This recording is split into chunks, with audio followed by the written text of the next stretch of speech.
Okay, good afternoon everyone. Okay, it's 2:39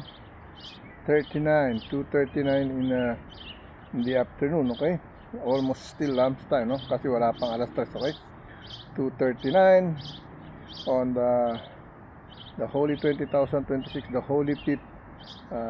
the holy fifth May, no? The holy month, the holy fifth month of the year 2026, no? May 27, no? May 27, okay? So how many days left? 3 or more days, no? Then July is here, no? It's already half of the year already, okay? Ganun po yan, okay? So once again, no, please join me, no, in our daily bread with devotion, healing, prayer, which is calling with the promised blessing, okay?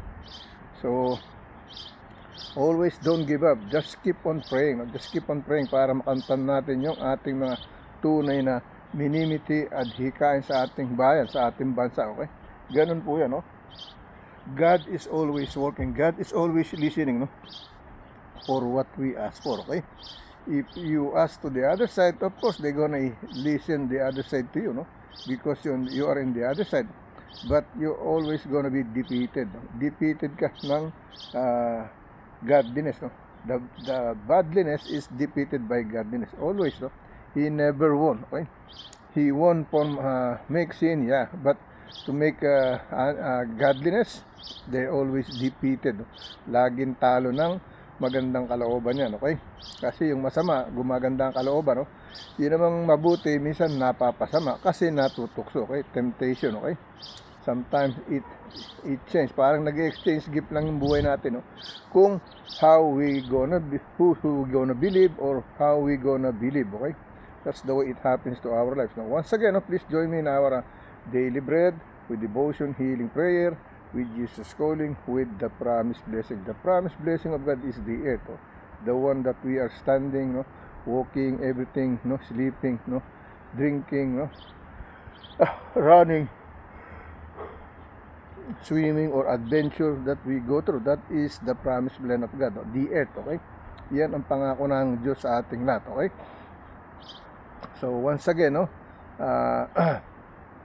tayo'y magsalo-salo, no, kumain, no, ng ating magagandang tunay na adhikain ng ating ng ating isip, no, ating puso, no, sa hangarin sa ating bayan, no, para mailigtas sa pagkakalugmok o anumang kahihiyan ng ating bansa, okay? Same thing here in United States of America, no? I salute to our president over here, the 45th and the 47th president of the United States of America, and of course, I'm still salute to our ex-president Rodrigo Roa Duterte, just to tell what is in my mind, what is in my heart. Not because I use God because of this, no, hindi po. Yan po gusto rin ng Diyos na mabanggit sa inyo para hindi tayo mag-aklas o gumawa ng anumang bagay, kasi God said, don't revenge, no? Let them God do His revenge, not ours, okay? Huwag tayong paggamit sa evil, no? Pag nagpagamit tayo sa evil, talo na naman tayo, okay? Panalo na tayo, matatalo pa tayo kasi sinakmal natin yung hindi natin dapat sakmalin, okay? Yan ang totoo niyan, okay?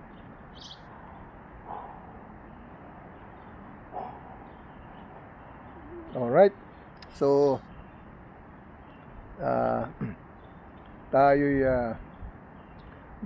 magsalo-salo, kumain, no, ng ating pagkain, mga dasal, no, mga verse and scripture chapter. Let's feed our body and soul with our Holy Ghost, with the Holy Spirit of God. Let's stay for God's work for a while, okay? Marami tayong ginagawa, no? Sabi nga ng iba, kulang pa nga yung oras ko, 24 hours, kulang pa eh. Hindi na ako nakakatulog, hindi na ako nakakain. Same as me, wala akong trabaho, kulang talaga ang oras ko. Most especially, pagkilod, kulang talaga ang oras ko. Pero, I'm here, no? Every day, no? I give my time to Him, no? Yan yung pangako ko sa Kanya. Nasabi ko, okay, sa loob ng isang araw, meron ka, hindi pwedeng wala. Hindi pwedeng 10 minuto, 5 minuto. Kinakailan, I have to give my fulfill work to Him, okay? Even though I cannot fulfill the 24 hours, but I've tried, but not only for Him. It's for all of you. No? I serve Him, and at the same time, I know He wants me to serve you. At the same thing, to remind you with the gospel, precious, glorious word from the Holy Book, Sacrament of Book of Bible. No? Ipahiwatig, ipaalala, no? Hindi para mamersa, mamilit, o manuyo, because God never do like that. He trying to save us, but hindi ibig sabihin sinusuyo tayo o hinihila tayo ng pwersahan. Hindi, walang namin. Si Lord kailanman hindi ka present. Bakit? Kasi sabi niya, you are free. I made you free. It's up to you now. He is good, He is bad. So it's up to you. That is your freedom. Ginawa niya tayong malaya, hindi tayo alipin. O, sinasabi niya. Ginawa nga tayo kaibigan, kung totoosin. Okay? So, to those who celebrate their birthday, happy birthday to each and everyone. No? To those celebrating their wedding anniversary, happy anniversary, silver and golden, and happy wedding anniversary. Okay, to those new couple, congratulations. Okay, to those have sickness and illnesses, no, please join me, no, to pray, no, to express what we want to express, and we ask what we want to the Lord God to heal our body and soul, no, with His holy ness, no, with the unlimitless love, the godliness love, okay, of Him, okay, the Father, the Son, and the Holy Spirit in truly one Spirit in one God, okay. Yan po ang totoo niyan, okay. To those that have left their loved ones, no, na iiwan tayo, na ulila tayo, kaya kailangan tayo magpakatatag. Why? Because yun ang umpisa. Umpisa pa lang yan, no. Hindi ko nawala si ganun, yun na yun. Hindi. Hanggat buhay ka, may panibagong umpisa uli yan. May dahilan si Lord, bakit nawala yan, bakit nakuha sa ganun. Lahat may dahilan, no? Hindi pwedeng wala. No? Hindi naman tayo isang tao nang walang dahilan. Sinasabi nga sa Bible, you are not by yourself. No? You cannot live alone, no? Yung sinasabi, no man can live by bread alone, no? Walang taong pwedeng mabuhay sa isang tinapay lamang, kung hindi may mga kasama tayo na pwedeng makatulong sa atin at makabuhay din, okay? Yan ang halos ibig sabihin, okay? Kailangan lang sa Kanya, hindi sa evil, okay? Okay? So, let us pray all together, no? Kamusta po sa lahat ng mga karanasan sa OFW, sa all kind overseas foreign workers, no? May the grace of God, the holiness of God be upon all of us, no? In His holy mighty name, Jesus, amen and amen, okay? Kanina po nasa anak na naman ako ng aking babae, kasi every Wednesday po yan, no? Almost, no? Nandun kami kay Mike Kakay, no? At baka mamaya sumili pa kami mamaya pagkatapos nitong ating sharing na to, no? My general compassionate service dedicated to the Lord Jesus Christ, and at the same time dedicated to all of you, because that's the one He wants me to do. That's why He put me in this kind of work, no? To remind you, to call you back, no? To bring it back to Him, no? To remind you to spread His holy gospel word. That is my work to Him. That is my mission now, okay? As a messenger, as a servant. That's it, okay? So let us pray all together. No? Lord God, once again, here I am again, Lord God, to call your name, to praise for your name, no? To pray for your name, Lord God. Lord, you may guide us, protect us, make us safe, healthy, strong, with all our lovers, Lord God. Lord, please grant us all our best wishes from the successful of all goodness against this evil power, Lord God.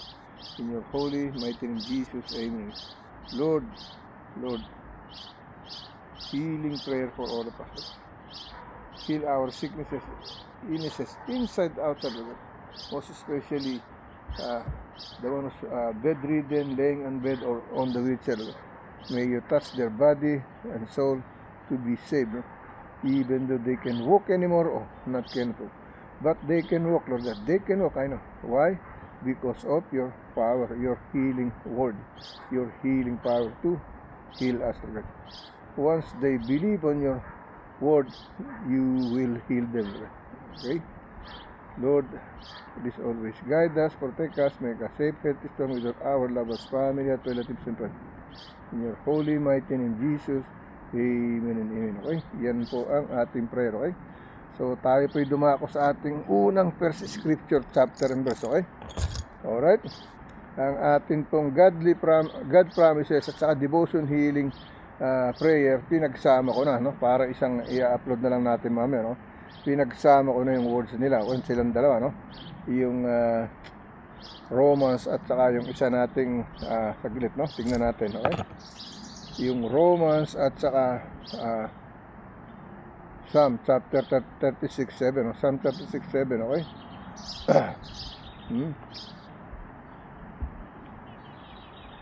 Psalm chapter 6:7, okay? Never failing, okay? Alright, yan ang ating babasahin namin, okay? Now, let's go to the first scripture chapter, Samuel ulit tayo, no? Lagi tayo may Samuel, no? Dahil doon sa ating monthly planner, no? Palagi may Samuel tayo, no? Samuel, no? 2 Samuel, no? 2 Samuel chapter 19, verse 21 to 25, no? Samuel chapter 19, verse 21 to 25, okay? I told you this is not scripted, no? This is real, no? To serve the Lord God at this moment, at this time, okay? So be with me if you wanted to, no? If not, just listen to the gospel word of God. Don't focus on me. When you see me, don't watch me. Listen to the message of God, okay? Now I stretch my arms to read this again, okay? Sa ating 2 Samuel chapter 21, verse 25, okay? Ito sinasabi rito, no? But Abishai, no? But Abishai, the son of Siruja, no? Siruha answered and said, no? Is still not shine it. Is still not shine it. Be put, no? Be put, okay? Ang sabi rito, no? Be put to death for this, because is the course of the Lord, no? The course of the Lord's anointed. The course of the Lord's anointed. No? Parang si Trump inanoint, no? Si Duterte inanoint. Maraming inanoint ng Panginoon Diyos, no? Na gumanda ang buhay, pero karamihan pumalpak, okay? Yan po ang totoo, okay? Na verse 22, no? Verse 22, no? And David said, what have I to do, no? David said, what I have to do, no? Answer with you, ye or you, son of Seruriah, no? Seruriah, no? That ye or you shield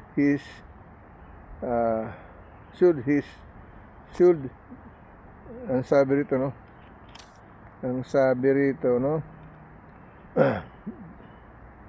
That ye or you should this day to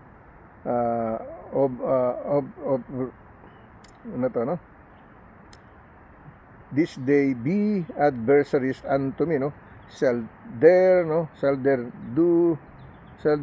do not I know that I am this day king over Israel, no?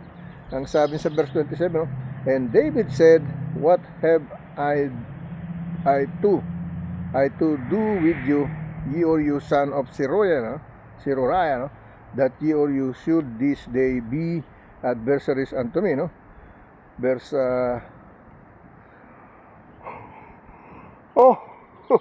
talagang antok pa, no? Dito tayo, no? Kaya yung sinasabi mga puyat, mga tiyaga, no? Yan po nangyayari sa atin, okay? Dito alis na tayo sa verse 22, ulitin natin. And David said, no, what have I to do with you, no? Yes, son of Seruriah, no? That ye or you should this day by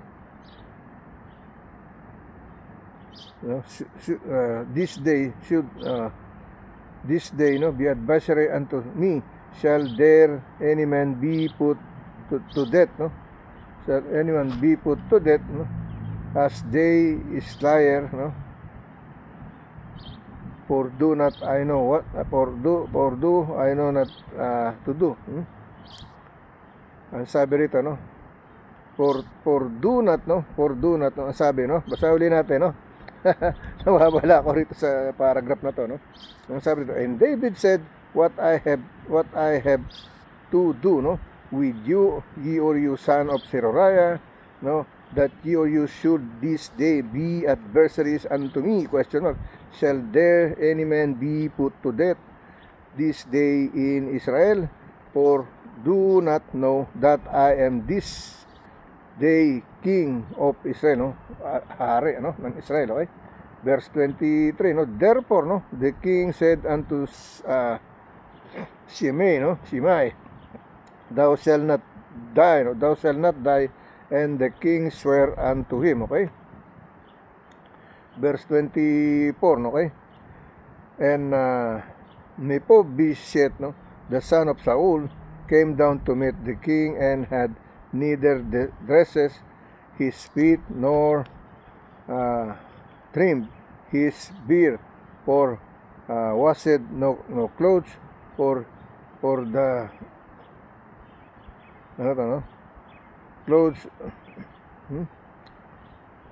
clothes from the day, no, clothes from the day the king departed until the day he came, until the day he came, right in peace, no, right in peace, okay? Sinasabi, no? Let me read in last verse, no, 25, no? And it came to pass, no, when he was come and Jerusalem to meet the kings, the kings, no, the king that the said lion, no, the king, and the king said unto him, wherefore witness out, no, that with me, no, Mephibosheth, okay? Yan ang sinasabi, okay? Now, let me read in Tagalog version, no? Tagalog version tayo, okay? Dito tayo sa atin, 2 Samuel pahina 21 hanggang 25, no? Ito sa Tagalog. Sa Spanish, no? 2 Samuel kapitulo 19, versikulo 22 hanggang 25, okay? Versikulo 21 hanggang versikulo 24, no? O 25, no? Here is the message in Tagalog. Ngunit si Abisai na anak ni Serbia, no? Ni Serbia, no? Ay sumagot, no? At nagsabi, hindi ba papatayin si Samuel dahil dito? Hindi pa papatayin si Samuel dahil dito. So ano man yung kadahilan, no? Parang papatayin siya, no? Now, let me read here in the other language of Tagalog, no? Ang sabi rito, no? Ngunit sa Abisai na anak ni Serbia, no, ay nangasagot, no? At pinalian ng kanyang magulang. Sabi, no? Ngunit si Abisai na anak ni Serbia ay sumagot, no? At nagsabi, hindi papatayin si Shimei, no? Dahil dito, no? Sapagkat kaniyang isinumpa ang pinahiran ng Jesus, no? Ay ng langis, no? Pinahiran ng langis, no? Ang sabi rito, sapagkat kanyang isinumpa ang pinahiran ng langis, no, ng Panginoon. Versikulo 22.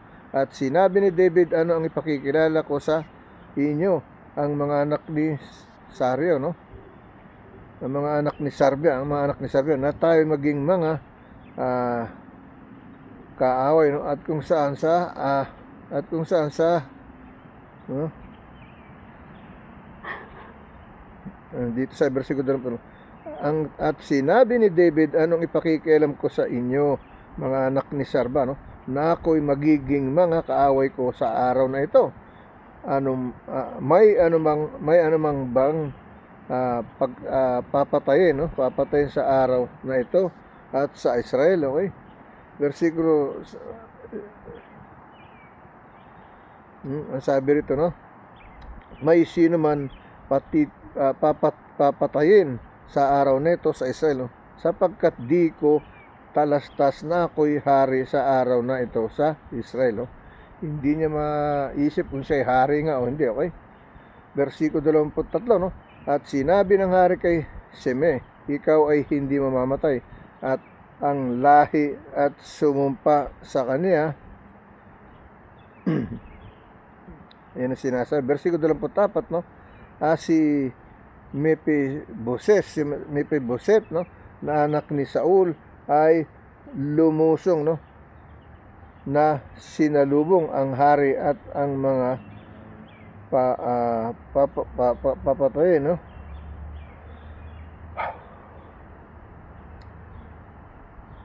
Ay papatayin, okay? Nasaan na yun, no? Okay. Si Mephibosheth, no, na anak ni Saul, ay lumusong at sinalubong ang hari na hindi niya nahugas sa kaniyang mga paa, no?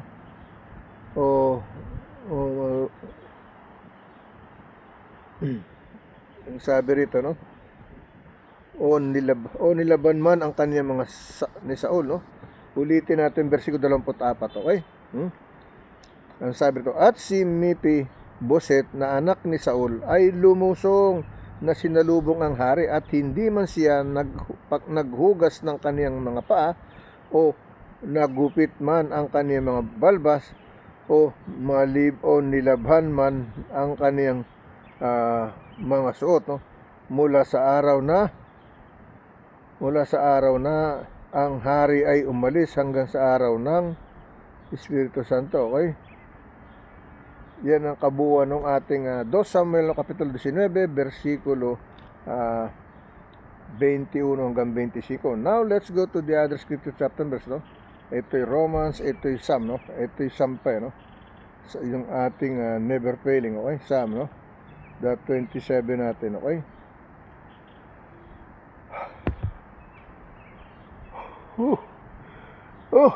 Wow, no? Now let's go to the other scripture chapter verse. Dito tayo sa ating Psalm, no? Psalm, no? Psalm chapter 36 verse 7-11. Psalm chapter 36 verse 7-11, okay?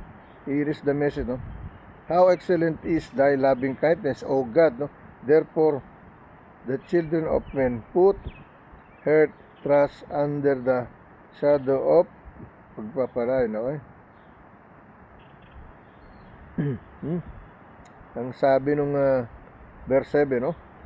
How excellent is thy loving kindness, O God, therefore the children of men put their trust under the shadow of thy wings. Verse 8, they shall be abundantly satisfied with the fatness of thy house, no?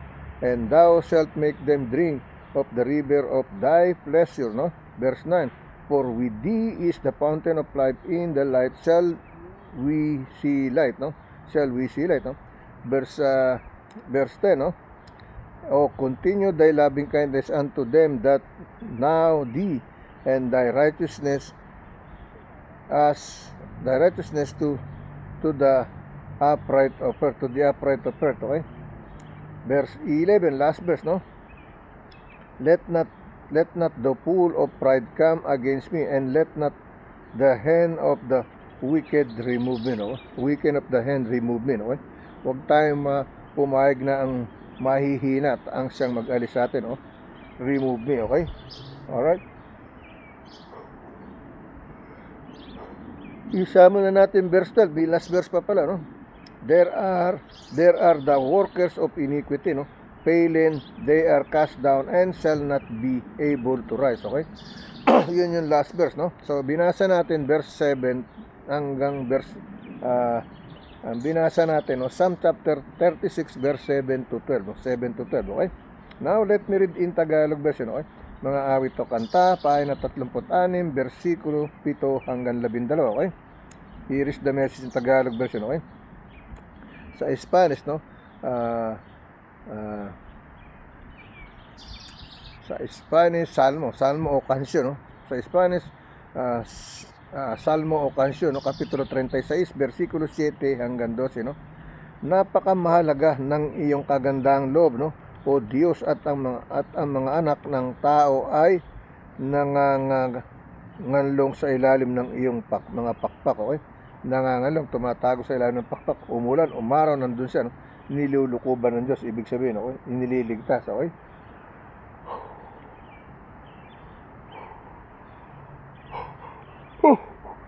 Okay, let's continue tayo sa ating versikulo, no? Sila'y mga bubusog na sagana ng katabaan ng iyong bahay, no? At iyong paiinumin sila sa ilog ng iyong kaluguran. Versikulo 7, sapagkat nasa iyo ang bukal ng buhay, sa iyong liwanag makakakita kami ng liwanag, no? Makakita kami ng liwanag. Bigyan na si the brightness, the light, no? Nakita, no? Versikulo 10, no? O lagi mo nawa ang iyong kagandahan loob sa kanila na nakakakilala sa iyo, at ang taong nakakilala sa iyo, no? Ang sabi rito, nasa na yun, no? Sabi rito, o sapagkat nasa iyo ang bukal ng buhay, no? Sa iyong liwanag makakilala kami ng liwanag. Versikulo 10, o ilagi mo nawa ang iyong kagandahang loob sa kanila na nakakakilala sa iyo, at ang iyong katuwiran ay matuwid sa puso. Versikulo 11, no?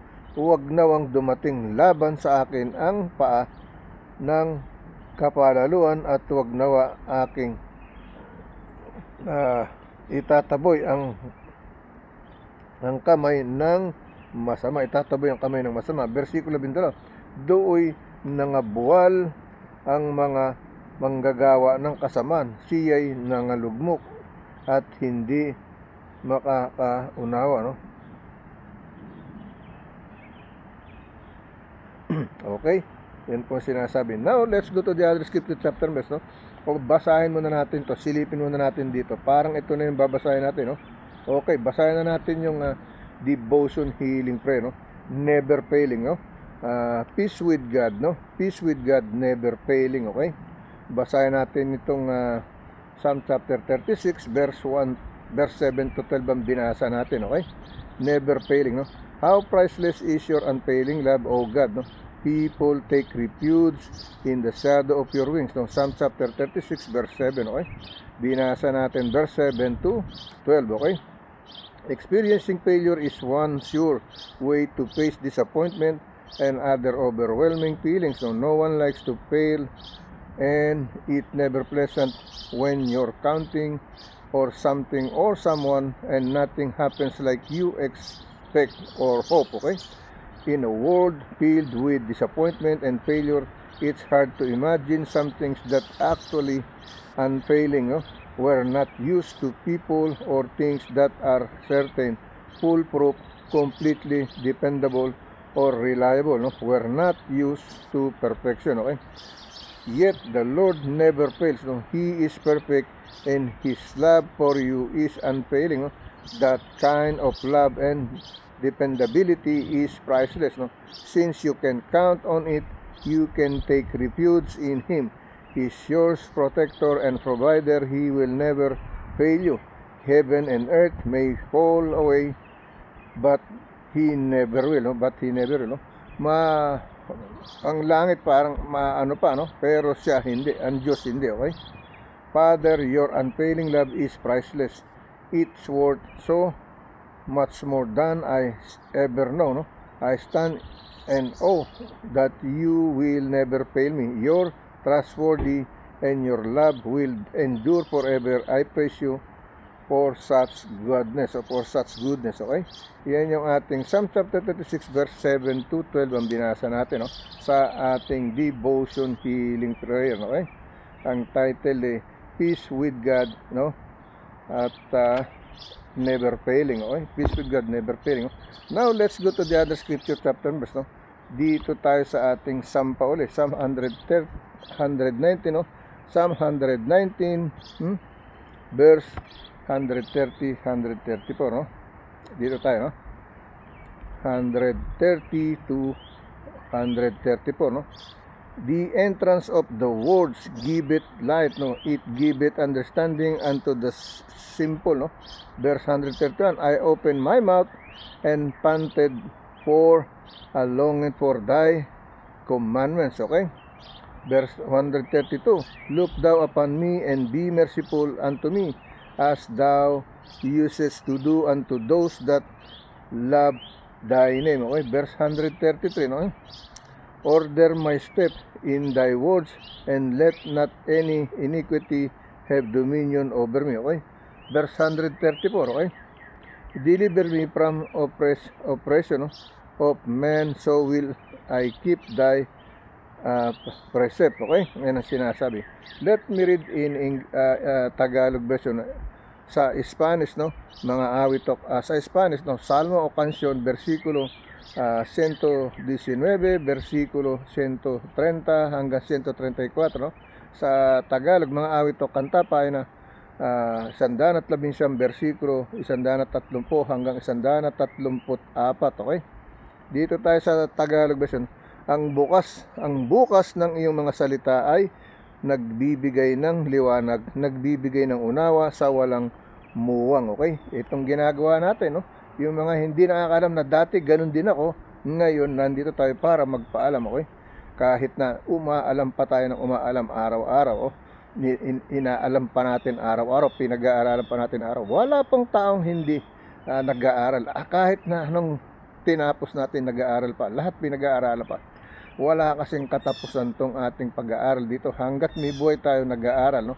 Kasi hindi lahat alam natin. Ang alam ng iba, hindi natin alam. Ang alam natin, hindi alam ng iba. Ganun po yan. Kaya lahat tayo nag-aaral pa, no? Humahalukay pa para matuto. Okay? Ang sabi sa versikulo 131, aking binuka na maluwag ang bibig ko at ako'y nagbuntong hininga, no? Sapagkat, no? Ang sabi sa versikulo 130, no, ang sabi rito, no, ang bukas ng iyong salita ay nagbibigay ng liwanag, nagbibigay ng unawa sa walang muwang. Okay? Okay, doon sa mga hindi nakakaunawa tungkol sa Biblia, binibigay natin. Okay?